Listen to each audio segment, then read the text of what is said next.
Empecé en la Universidad Rostro, en la Fundación Rostro, Casi. desde el Pronto, año... pronto. Sí, sí, sí. Es que para mí la fundación de verdad es como una universidad, una escuela, entonces por eso confundo. Desde el año 2011 Órale. y que fue cuando pues la fundación estaba ubicada en el municipio de Turbana. Entonces ahí haciendo unos trabajos de comunicación, tenía un proyecto comunitario que era un canal comunitario que se transmitía por señal abierta. De alguna manera fue que pude como entender qué era la fundación, qué era lo que se hacía, porque el canal promovía muchos temas de derechos y decía Fundación Rostro, Productora Rostro.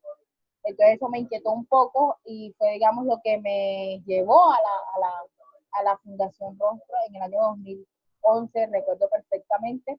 Pero bueno, ya en el 2012 donde empiezo como a participar más activamente, como a organizar ya como cuál es mi función, cuál es mi rumbo que voy a tener dentro, mi rol que voy a tener dentro de la organización. Entonces, digamos que desde que empiezo en la fundación, cuando Rafa me dice qué se trata, qué lucha, él, yo siempre lo he dicho, siempre que me preguntan, me mostró un montón de cosas, un montón de proyectos, y de todos los que a mí me interesó más fue el tema de la champeta. O sea, curiosamente era como el último proyecto que tenía ya Rafa por ahí metido, que, que casi ni hablaba de ese tema ya él, y fue el que a mí me llamó la atención. Entonces yo le decía, pero ¿qué te está pasando? O sea, ¿por qué no seguiste en este proceso tan maravilloso de la champeta? Entonces él me comentaba que habían como muchos problemas personales y además de eso había como un agotamiento histórico porque él decía que habían pasado muchos años tratando de que la champeta sea reconocida como un patrimonio, que sea valorada, que se deje como ese tema de esa estigmatización, y pues ya estaba como demasiado cansado y dijo, bueno, mejor me meto con otros temas del derecho animal, el tema de los derechos de las mujeres, poblaciones afro, o sea, o cualquier otra cosa que no sea champeta porque era como muy agotador para él. Entonces, eso a mí me llamó mucho la atención y sobre todo me llamó mucho la atención cuando él dijo algo que es que según la etimología de la champeta, que era la investigación que él estaba desarrollando desde 1997, la 97. champeta era una estrategia de reivindicación de derechos populares. Es la primera vez que me topaba yo con un concepto así como tan amplio, tan desde, digamos, como una filosofía, desde algo más amplio, independiente al género, porque siempre la gente, hasta incluso yo, tenía la idea de que la champeta era solamente un género musical, que había que valorar lo que era de gente afro, que tenía mensajes positivos, que sacaba a los jóvenes adelante, eso yo lo tenía claro desde un inicio, pero que me dieran que era una estrategia de reivindicación de derechos, o sea, que ni siquiera me dijera, no, es un género musical, no, es una estrategia de reivindicación de derechos populares, digamos, fue lo que me convocó mucho. Entonces, bueno, ya en la fundación, como no solamente tratábamos ese tema de la champeta, empezamos como a trabajar otras líneas y poco a poco fui como profundizando el tema de la champeta con Rafa, más puntualmente el tema de las mujeres. O sea, el capítulo de las mujeres en la champeta desde la etimología de la champeta. O sea, cómo pensaba yo ese tema. Y así fue cuando pues pude seguir vinculándome a los procesos activistas de la fundación. Fue con ese llamado. Pero bueno, también hacíamos otras cosas, empecé a interesarme un poco por el feminismo, empecé también a interesarme por el veganismo, que de hecho fue al revés, primero me interesé por el veganismo como filosofía de vida y después entendí el feminismo, a pesar de que ya yo venía como unos procesos a favor de los derechos de las mujeres, pero digamos no me concebía a mí misma como una feminista. Todos esos procesos se desarrollaron en la Fundación Rostro. Y el último, que es el que estoy, que es tratar de combinar un poco el feminismo con la cultura popular champetí. Adelante, Rafa. Cambio y fuera. Gracias, gracias. Rafa, ¿y en qué ha quedado dentro de la Fundación Rostro el proyecto de etimología de la champeta? ¿Qué pasó con ese proyecto? ¿Acabó, no acabó, cambió? Sí, sí, claro. Primero que Etimología de la Champeta nace en 1997 y la Fundación Rostro nace 2 años después. en 1999, un 24 de noviembre de 1999. Entonces, la investigación de etimología de la champeta nace de un contexto personal, de yo haber sido criado por una mujer que estudió en la Universidad de Cartagena. Estudió la carrera de química, pero ella como que en su cabeza no estudió química, sino que estudió sociología, yo no sé. Entonces ella, desde que yo era un niño, que fue la mujer que me crió a mí y a la persona con que yo me crié, que fue la hija de ella, mi prima, que hoy, entre otras cosas, es funcionaria de gobierno del distrito de Cartagena. Bueno, ella nos llevaba al centro histórico y había un lugar donde vendía música champeta, pero también nos traía del mercado de Basurto muchos cassettes. Nosotros teníamos una grabadora y ella compraba esos cassettes y ella ponía los cassettes en la grabadora, donde yo era muy niño, y nos ponía a escuchar la música no como para divertirnos, sino como para o sea, ella le daba una importancia a las letras, le daba una importancia a la música, y entonces cuando ya la escuchábamos los dos, mi hermana, mi prima, mi hermana Mercedes y yo, ella nos ponía a hacer una interpretación de estas canciones, o sea, nos preguntaba qué querías decir para nosotros. Entonces, canciones que, por ejemplo, me acuerdo yo de Pavarotti, que, o sea, es una locura, que era una parodia de Pavarotti. Entonces hacía como la alusión de que estaba cantando ópera, este cantante. Y bueno, estaban Los Encapuchados, por ejemplo, que era una canción también que hablaba de paramilitarismo. Y una cantidad de canciones que me llamaba la atención también, que mi tía como que tenía la noción de que la champeta era más que música y que era importante. Esa fue la crianza que yo recibí. Cuando yo salgo de mi casa, pues a cualquier otro lugar, al colegio, al exterior, por fuera de mi casa, lo primero que me encontraba era con una situación de amor y odio por la cultura champetúa, y que la palabra champetúo y champetúa, estoy hablando de a principios de los 90, o sea, final de los 80, era considerada la palabra champetúo y champetúa, o sea, lo viví, ¿no? O sea, era considerada una palabra racista. O sea, la palabra champetúo y champetúa era como decirle de forma negativa y peyorativa, negro, pobre, hasta inclusive animal, primitivo, de baja categoría, mal hablado, violento, sexual, vulgar. Entonces, tenía una cantidad de significados esta palabra que casi ninguno era bueno, entre otras cosas. Pero realmente se estaba describiendo a un tipo de persona. Es decir, cuando tú decías champetúo y champetúa, tú estabas siendo racista, pero estabas describiendo a una persona, o una forma de hablar, a una forma de ser, a una forma de vestir, a una forma de existir. Entonces, yo no podía entender por qué era malo ser champetúo.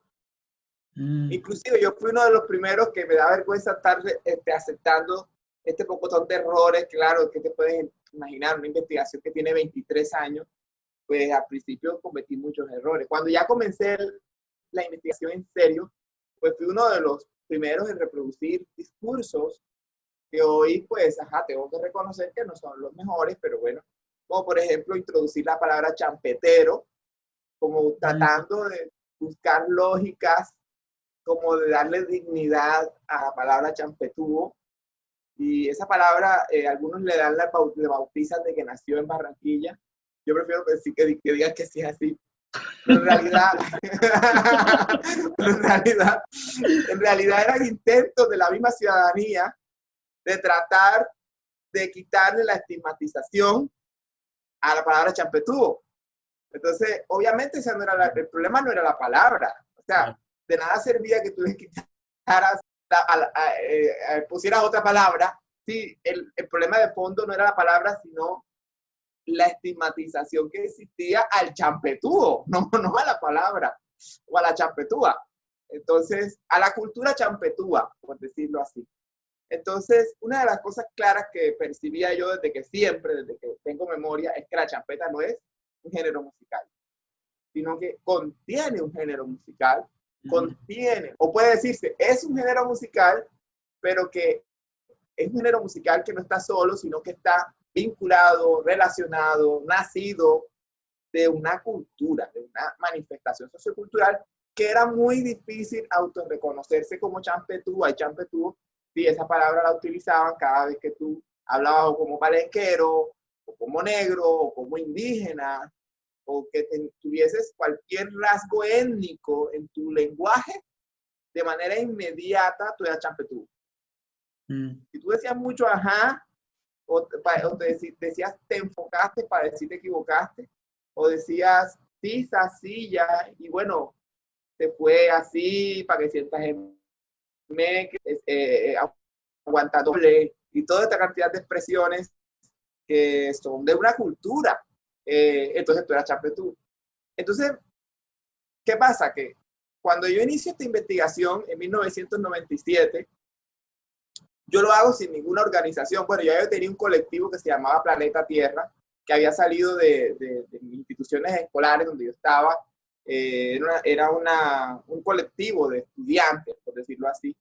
Pero cuando ya tomo en serio la investigación de 1997, esa investigación surge la necesidad de crear un organismo, crear una organización que se dedique específicamente a entender la relación de la champeta con tres elementos.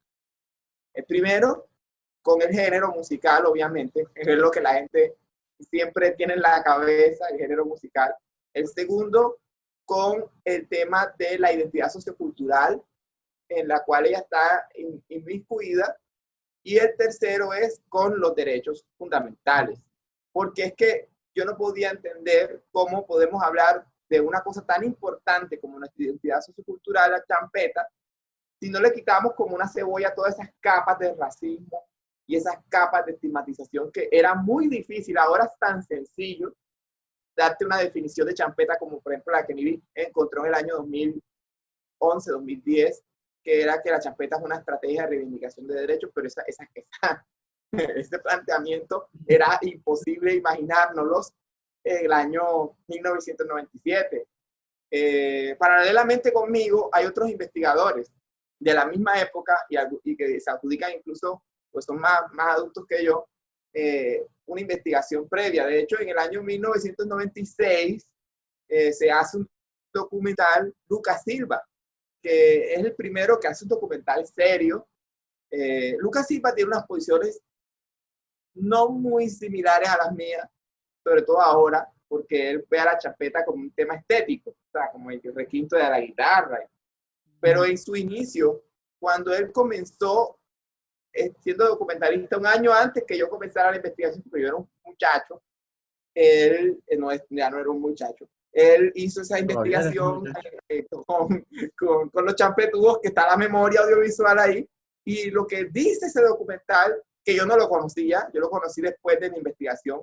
Eso era algo muy extraño también en esa época, la desconexión que existía, o sea, no era como ahora que todo está tan conectado en el internet, no, las investigaciones no eran tan sencillas. Y donde tú recurrías, por ejemplo, a las bibliotecas, y las bibliotecas eran completamente colonialistas, racistas, las bibliotecas, o sea, mi investigación en la biblioteca era una cosa agotadora, o sea, era como basarnos en estrategias de cómo investigar, era lo que yo buscaba, o sea, de cómo llegar al conocimiento, de cuáles eran las metodologías de investigación que existían.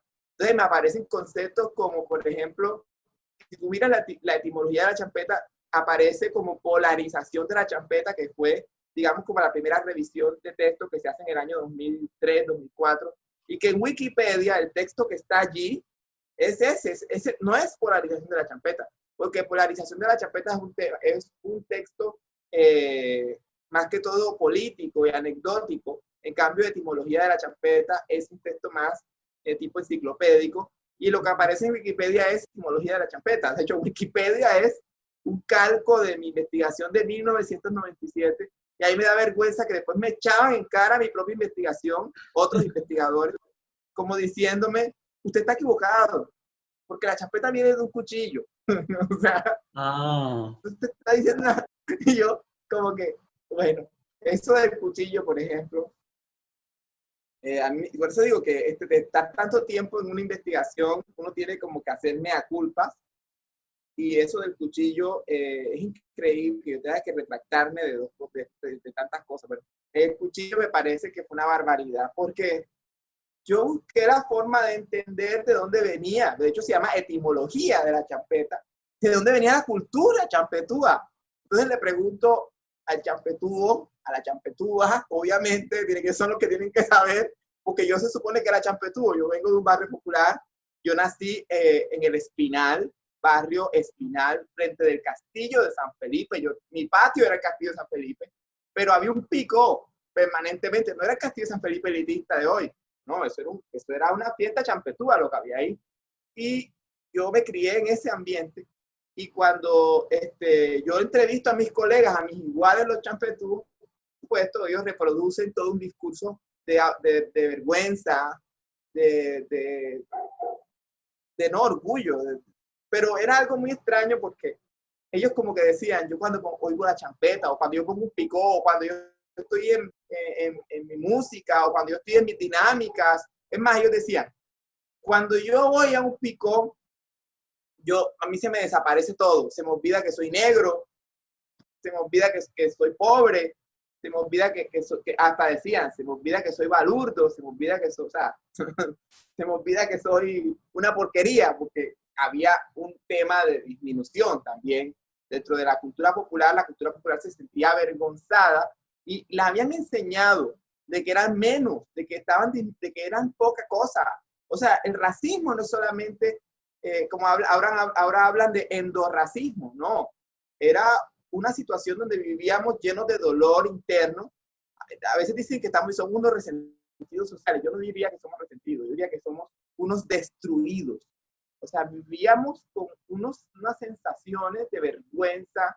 Claro, eso se adornaba, eso se disfrazaba y se maquillaba con el tema de que son pobres, que somos malos hablados, que nos falta cultura.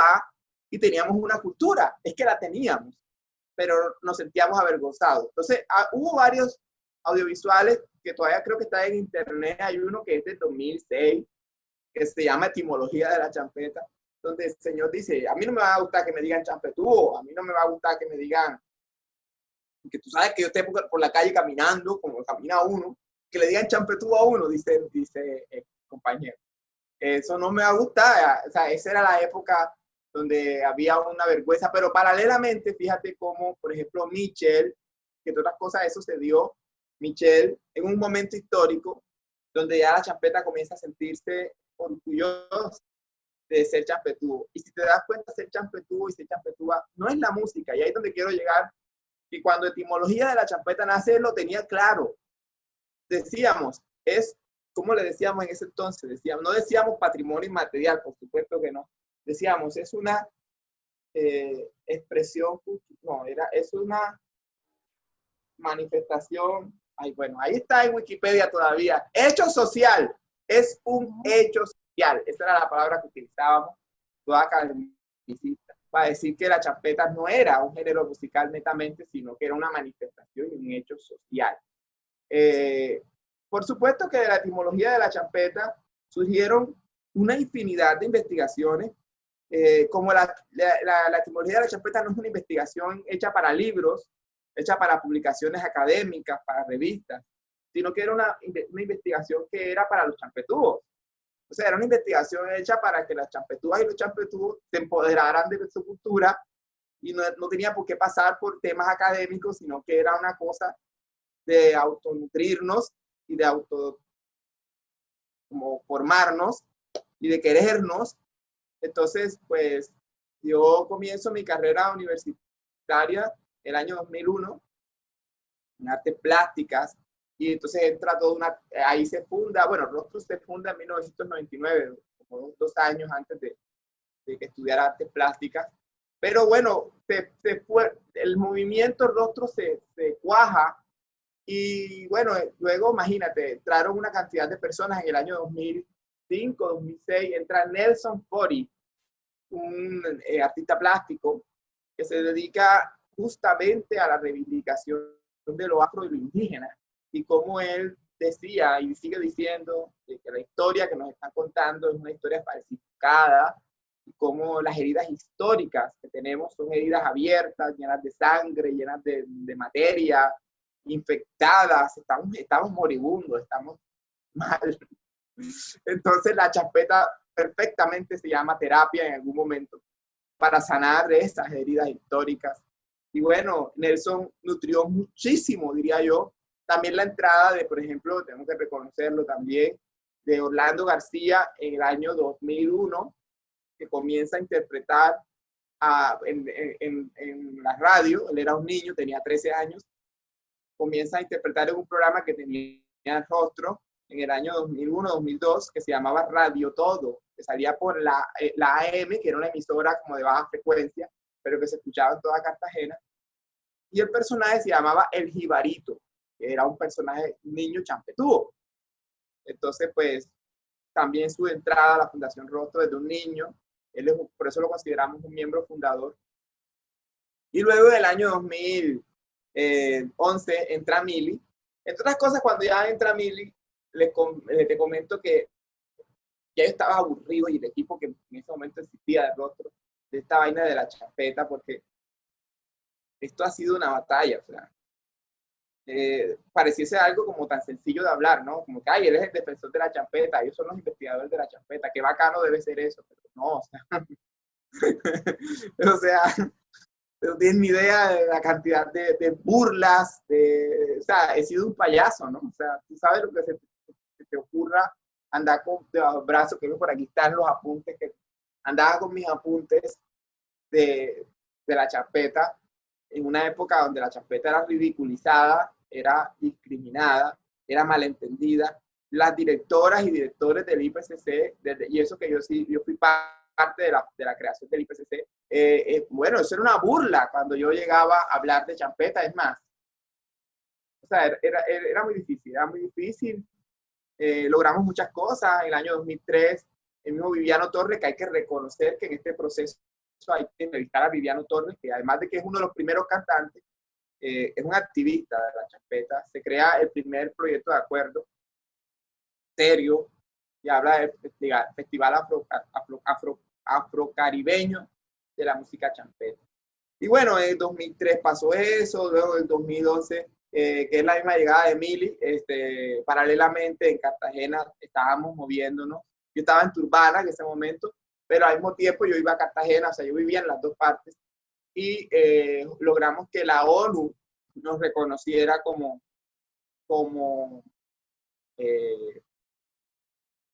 estrategia de reivindicación. Una buena práctica. Como una buena práctica, pero también ellos dijeron algo como de que era una forma de reivindicación afro, y no dijeron ni siquiera dijeron de los cartageneros, pero también en otro comunicado dijeron de los afrodescendientes de Latinoamérica. Se fueron más.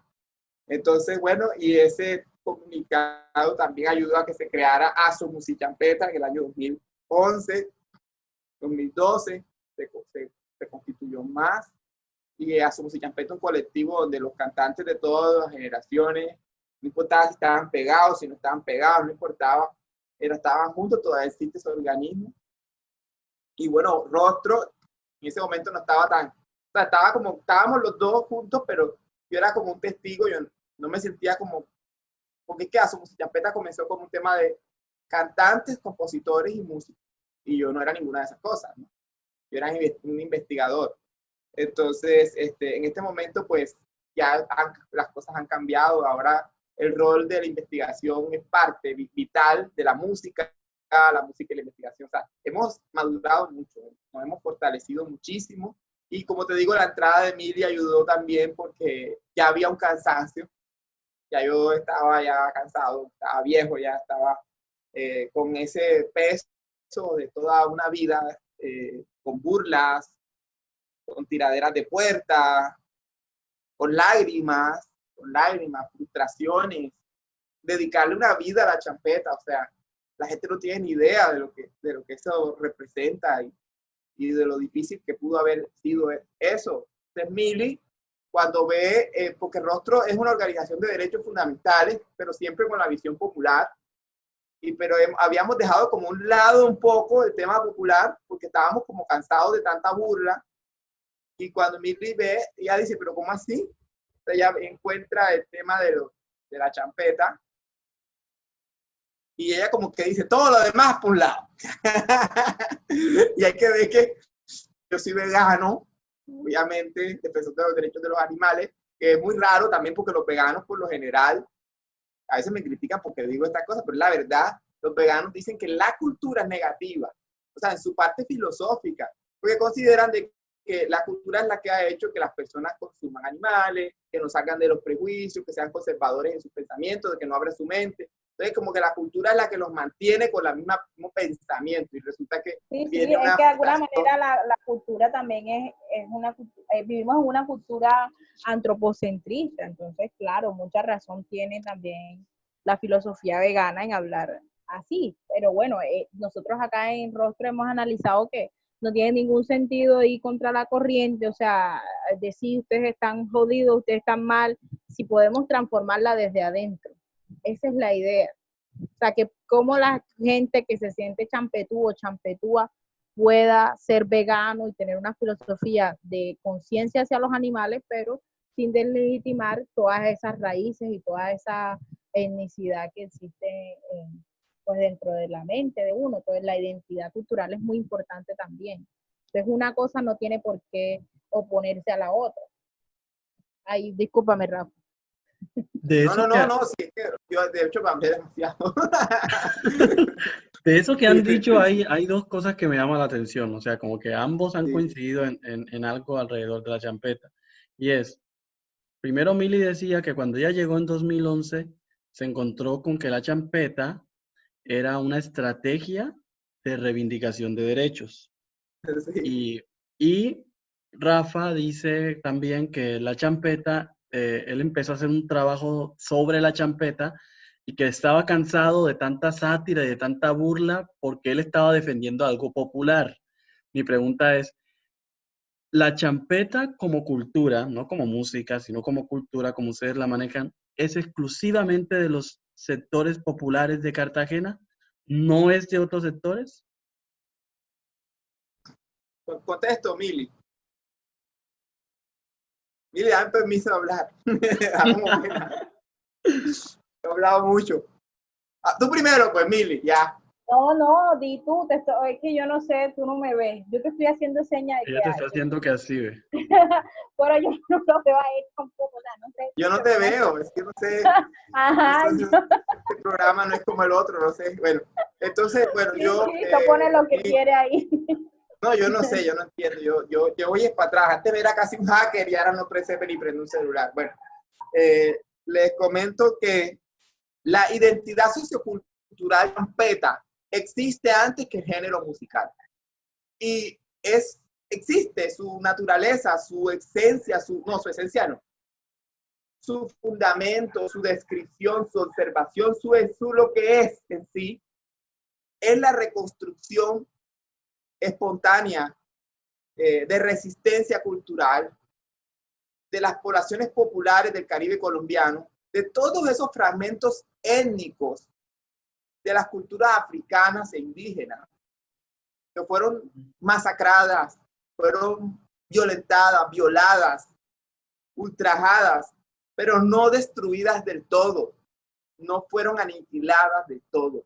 Todos esos fragmentos culturales de alguna manera sobrevivieron, no como una colcha de retazos, no, sino más bien como algo completamente orgánico, nuevo, que tiene como casi que filosofías nacidas de la espontaneidad, de resistir y de decir, somos personas dignas, existimos, tenemos unos espacios culturales, tenemos unas personas, tenemos unas dinámicas sociales y tenemos una riqueza. Entonces, ¿qué pasa? Que ¿dónde está la descripción de esta cultura? Vamos a analizarla. ¿Cómo la podemos ver? ¿Cómo la podemos entender? La cultura tiene una forma de vestir, una forma de hablar, una caligrafía, una estética, unos espacios y también tiene un género musical. El género musical no se puede entender, y lo vuelvo y repito, como algo externo o apartado de la cultura, porque es que la cultura fue primero. Y el género musical tiene su génesis en la cultura picotera, en el Festival de Música del Caribe y en la historia de la música misma en esta cultura popular, incluyendo el bullerengue sentado, la chalupa y la llegada en los ingenios azucareros de los años 1910, 1920, de los cubanos a Bolívar. También tiene su razón de ser, su herencia, de toda la colección musical, si hablamos del género, de la cultura picotera del Caribe colombiano, de géneros como el sucus, el soca, el reggae maiquino, el reggae antillano, el highlight, el yuyu y otros más que inclusive hacen parte de no solamente África, sino del mundo. Es un world music, pero claro, con un alto sentido de afrodescendencia o de afroidentidad o de africanidad. Entonces, hay un problema que hemos sufrido en el Caribe colombiano, que muy a pesar de que la palabra Caribe es una falsificación o un mal nombre que se le dio a la etnia Caras, de la etnia Caras Malibú, que se extendía desde Cuba hasta Brasil, que su epicentro también era aquí en la antigua Caramaili o Calamarí, como le quieran decir, que es Cartagena. Esa etnia que se llamaba Caras, luego se le transformó el nombre por Caribes para asociarla a lo caníbal y darnos unas características de violentos, y aunque sea verdad o no lo sea, lo importante es que la intención política y social de 1502 con Juan de la Cosa y todos los que vinieron después de él era de convertirnos en violentos, y luego pasa algo muy extraño, que Caribe no significa indígena, sino que significa negro, que significa afro, que significa mulato, mestizo, de todo menos indígena. O sea, entonces, eso es muy extraño, pero esa cantidad de reinvenciones que nos hacen muchas veces desde el interior del país, donde nos nombran como tierra caliente. Aquí este es un país racista, este es un país que es centralista y que se refiere al Caribe de forma peyorativa. Entonces, Cartagena también tiene una herencia racista muy profunda, y la cultura popular champeta entra a darle dignidad a aquellas personas que vivían en los extramuros de manera marginada, casi que en la absoluta miseria, y le da dignidad, protagonismo y poder.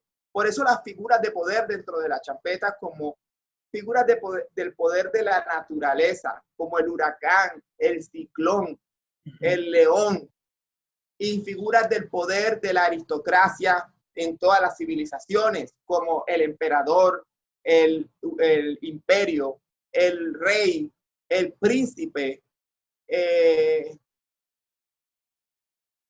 Hay otros más que no me acuerdo ahora mismo. Y también figuras de poder alrededor de animales y bueno, en cualquier característica, figuras que expresen una posición de poder, porque en el fondo la champeta está diciendo: nos quitaste todo, nos quitaste la voz, nos quitaste la visibilidad, nos quitaste la dignidad, pero nosotros, con lo que nos dejaste, que es los fragmentos culturales de todo esto que ni siquiera sabemos de dónde viene, nosotros nos organizamos y creamos nuestros propios espacios de poder, como la dinámica, como el Club Libertad. Mírenle los nombres. O sea, que es maravilloso. Y aquí había una vergüenza por todo eso. Entonces, la etimología de la champeta comienza diciendo: no, esto es un espacio de orgullo, esto es un espacio de reivindicación, y esto es un espacio de antirracismo, porque enseguida, en todo el transcurso de la investigación, lo primero que descubrimos es que la champeta tiene un discurso anticolonialista. Lastimosamente, el capitalismo permea todo y destruye todo, pero aún hoy La champeta sigue manteniendo ese discurso anticolonialista, antirracista, antielitista, y se convierte en una cultura de protesta y de resistencia afroindígena. Y entre otras cosas, se plantea lo negro no como un color de piel, como se logra pasar siempre con el Black Power, o como una herencia, sino como una identidad. Aquí está claro, en Cartagena de Indias y en el Caribe, que lo negro es una identidad, que lo negro no es que tanto eres tú negro, o el pelo rucho, o lo que sea, no. Aquí lo que vale es la identidad, y por eso es que es tan importante para nosotros la forma de vestir, la forma de hablar, la forma de ser, que es lo que nos hace champetúos. Distinto es que una persona blanca entre aquí, por ejemplo, y tú lo ves como una apropiación cultural, y esa persona blanca se le da por creerse negra, que hay hasta unos debates internacionales sobre ese tema, como la congresista de Estados Unidos y todo eso.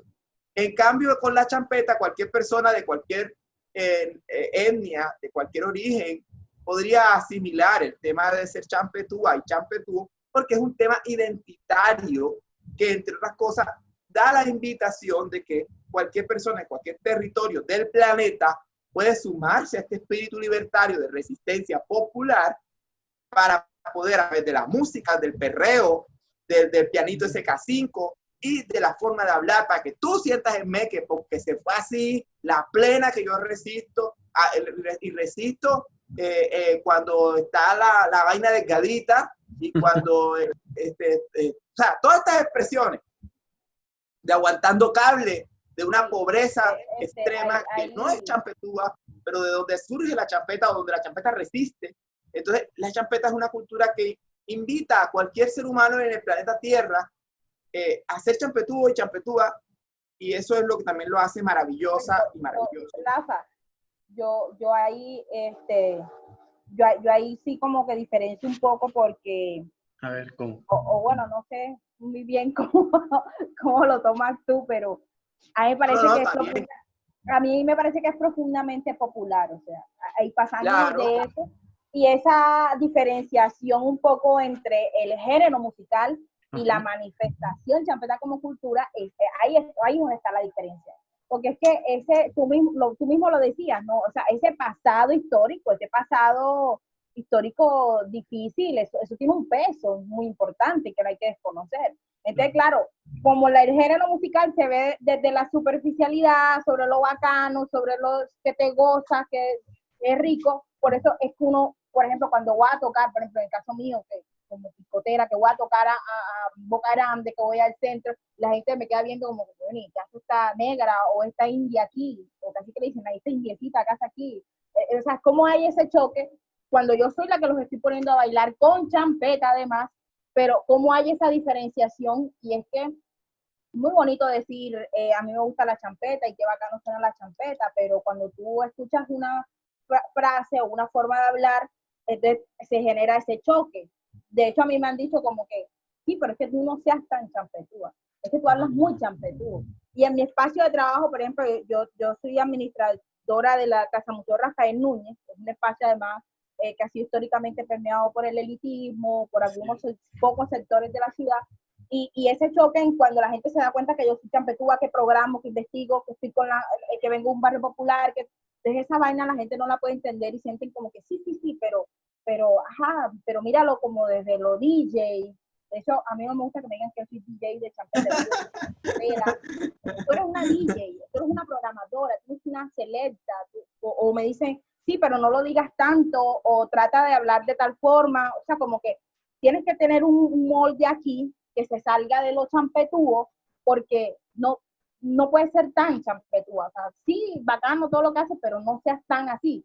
Entonces, un poco eso es a lo que yo voy, de que sí, cualquier persona de cualquier parte del mundo puede identificarse con el género musical, puede apreciarla, puede valorarla, puede fortalecerla incluso, yo no digo que no, pero es muy complejo que esa persona realmente sea champetúa o champetúa. Para mí, yo lo veo así. O sea, porque yo de verdad que sí se necesita ese tema, esa carga histórica. Y eso es un poco lo que ibas tú con el tema de la apropiación cultural y que ha sucedido muchísimo, muchísimo en la champeta, pero hay algo de lo que no se pueden apropiar.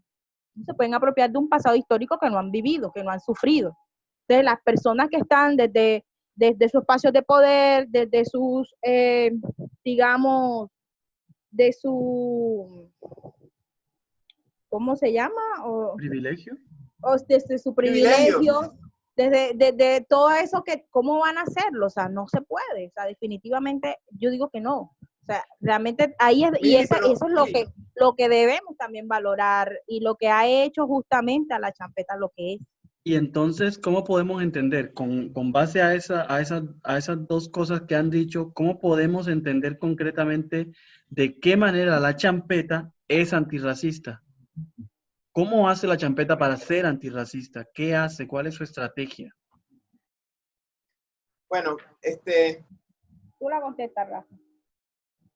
Dale.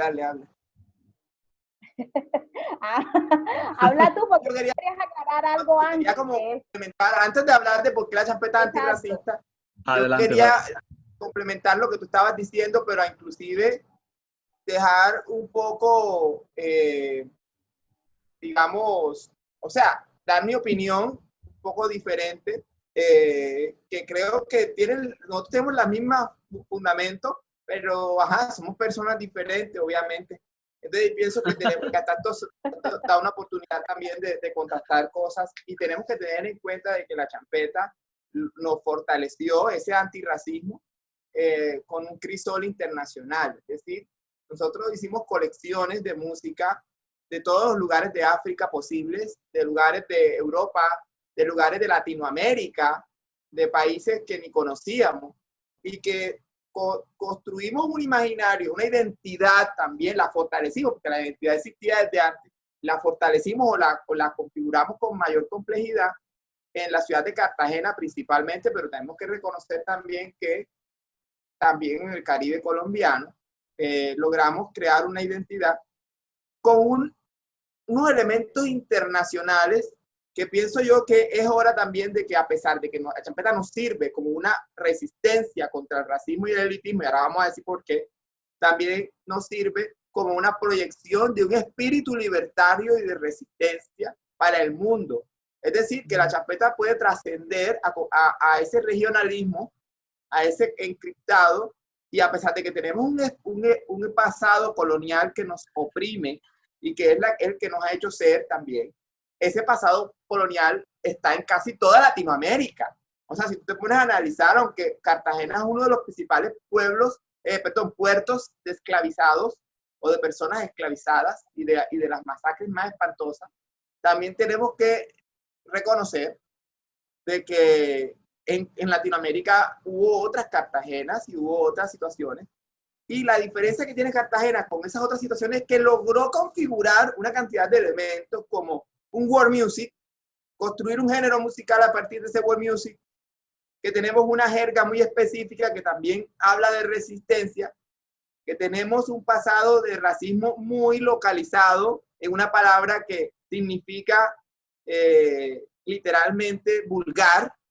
O sea, entonces, como cuando reivindicamos la palabra, y la palabra ya no significa vulgar, sino que significa identidad, significa orgullo, significa reivindicación de derechos. Esa fuerza que se genera en Cartagena es un ejemplo para el mundo. O sea, es decir, no podemos seguir creyendo de que los humanos somos como islitas. Eso que sucedió en Cartagena es un ejemplo para el mundo, y hay que retroalimentarnos de otras experiencias del mundo. Y yo pienso que en algún momento este World Music, donde yo digo yo, debe ser la guía para que esa internacionalidad que entró a nosotros pueda salir nuevamente. Pero devolverle a ese tejido mundial nuestra resistencia. Porque somos una cultura de resistencia, de reivindicación de derechos, como tú muy bien lo esbozaste en el año 2011, que fue lo que está recordando. Sí, Rafa, yo no digo que no. Lo que sucede es que, por ejemplo, a mí me parecen unas palabras claves. A mí me parece que en medio de esto, no, o sea, hay una palabra clave. La palabra clave de todo esto está dentro del autorreconocimiento. Ándale. Entonces, digamos que la principal búsqueda de la champeta y todo lo que hemos hecho con Rostro durante todos estos años ha sido el autorreconocimiento. Así es. Que ahorita le agregamos la palabra disruptivo.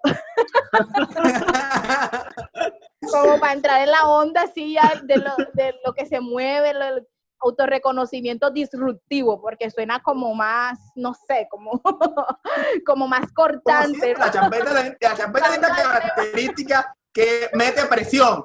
La champeta le fascina desde el principio. Siempre no saben ni lo que están diciendo a veces, pero esa vaina suena bacana, ponla. Entonces, aquí ahora es el autorreconocimiento disruptivo. Esa es la etapa final de la tecnología de la champeta. Y es en serio, que sepa que la etapa en que estamos ahora se llama así, autorreconocimiento disruptivo. ¿Y qué quiere decir eso? Autorreconocimiento disruptivo, Mili. O sea, ni siquiera los académicos, ni siquiera los académicos de la champeta talman de ser unos azarosos, que siempre tienen que estar inventando vainas rimbombantes para estar parado en la raya y para estar en el aleteo. Entonces, oye, ya esto es como disruptivo, está preguntando qué quiere decir. O sea, realmente esto es como ya estamos mamados ya. O sea, ya por fin, ya esta vaina tiene que llegar un momento donde uno diga, carajo, por fin los champetú y las champetúas ya por fin ya se reconocen, ya dicen, esto es mío, yo voy a sacarlo, a salir adelante con mi champeta, no, o sea, no prestar atención a todas esas cosas que suceden alrededor de uno que a veces quisieran como dañarlo. O sea, es como la parte en la que ya se hace ese quiebre y se transforma y se avanza en esta manifestación, porque te digo, es muy difícil, es muy jodido, o sea, uno como investigador, querer sacar adelante la champeta cuando te encuentras con un discurso de que todavía algunos artistas dicen es que la champeta es balurda, es que esta vaina no, es que esto yo canto champeta porque es que eso da plata, yo no voy a cantar, porque si igual canto pop, que es lo que yo quisiera, o si yo canto reggaetón, no me voy a pegar porque aquí en Cartagena lo que suena es champeta. O sea, es muy jodido que la gente todavía sienta eso, o que de pronto algunos artistas, porque tienen el test de color sea un poco más claro, se sientan como superiores, porque yo soy champetúo, pero a mí la gente se sorprende porque dice, ay, ese blanquito, ay, esa blanquita, o sea, ya estamos como hasta aquí, o sea, o sea, ya una cosa que uno dice como, esta vaina sí, pero tiene que lo afortunado, a ese disruptivo. O sea, mira, cuando yo empecé a leer las investigaciones de Rafa, para tu momentico, Rafa, después se me olvida, y a escuchar las grabaciones, que eran horas y horas de grabaciones, y Rafa le empezaba a decir a la gente, tú eres champetú, tú te reconoces como champetú. Y era esa dificultad de poder entenderse a sí mismo. Yo no digo que no, o sea, es que realmente todo es un tema de desconocimiento. O sea, yo me imagino, yo hace mucho tiempo que me preguntaban, ¿tú eres feminista? Y yo decía, no, ¿por qué vas a ser feminista? ¿Eso qué es? Eso para mí era un insulto, o sea, porque el feminismo para mí era como lo último, lo feo, lo más horrible del mundo era una mujer feminista, porque me habían hecho creer a mí en mi mente que el feminismo era horrible. Entonces, de alguna manera sucede lo mismo con la champeta. ¿Quién dijo que a una mujer popular que le guste esto y si no entiende qué es la champeta y tú le dices, tú eres una champetúa, te va a decir, oye, ¿qué pasa? Respétame. O sea, no. Entonces, por eso, y muchas de hecho están en ese autorreconocimiento apenas porque, bueno, claro está que no es ser lo mismo un hombre champetúo que una mujer champetúa. Todavía hay una carga, además de racismo, hay una carga del machismo. Entonces, ahí es mucho más fuerte cuando empezamos a mirar el tema de las mujeres. Entonces, claro, ahí parece que desde ese autorreconocimiento podemos hacer toda una lucha antirracista. Entonces, también me quedo con otra palabra y que utilizamos mucho nosotros en la Fundación Rostro, que es derechos afirmativos. Entonces, digamos que con la champeta estamos tratando de hacer una acción afirmativa. No quiere decir que las otras personas no puedan hacer parte de esta manifestación, no quiere decir que tiene que haber como esa separación. Sí, claro que podemos en cierto momento llegar a esa convergencia, digamos que cuando ya pasen ese tema del autorreconocimiento, cuando ya no nos dé vergüenza asumirnos como somos, se puede llegar a expandir más esta manifestación, pero yo creo que esos son pequeños pasos que hay que ir dando. Entonces me parece que desde las acciones afirmativas que intentamos hacer con la champeta, buscamos precisamente eso, o sea, que la gente se autorreconozca y que además las personas no sientan que le estamos quitando sus espacios dentro de sus manifestaciones. Oye, yo no veo a Rafa. Que llegó el doctor de la terapia, fresco amigo.